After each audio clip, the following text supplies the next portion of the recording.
Hey everybody, this is Corky the Truth Bearer.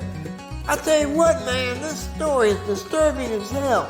This sick bastard, this sick son of a bitch, Rabbi Finkelstein, about 20 years ago had an interview on the radio, and he admits to killing children and drinking their blood in his whatever monster balls. Son of a bitch. I tell you what, man, I heard some sick shit in my life, but this is about as sick as you can get. Check out the radio interview. Now, he ain't joking either, man. What the hell? I can barely stand this shit. And, I know you've known because I've heard it on your show before. I mean, we steal 100 to 300,000 children a year just here in this country. And we drain the blood and we mix it with the Passover bread. And then we throw the bodies into the slaughterhouses that we own. And we grind up all the bodies in the sausage and the hamburger. McDonald's is one of our favorite outlets. And the people, they eat it for breakfast. They eat their children for lunch.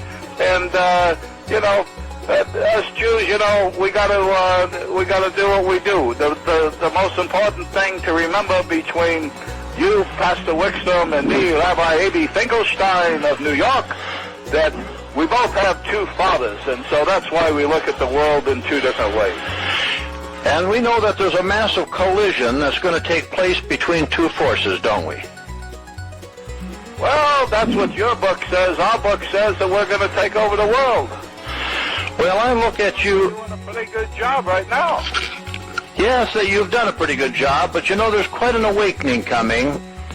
And my father, who's not your father, my father Yahweh, who isn't your father, of course, your father is talked about by my father in John 8:44. See what I mean? I mean, come on, man. What the hell's wrong with his noggin? Something's seriously wrong with that situation, man. And he's not joking. I mean, think about all the missing kids we got. Think about the Epstein trials. Think about some of the testimony of sick shit they do in those rituals. I mean, these son of a bitches are sick. Son of a bitch. It makes me sick just to think about that that's true. Check out this William Sasha interview or whatever. He talks about all kinds of stuff in that interview. Anyway, this is the Cork of the Truth Bearer. Now, this is making me sick. I tell you what, in this country, we got some sick son of a bitches out there. They need the death penalty. If you hurt a child, you die in an electric chair. Simple as that. Son of a bitch.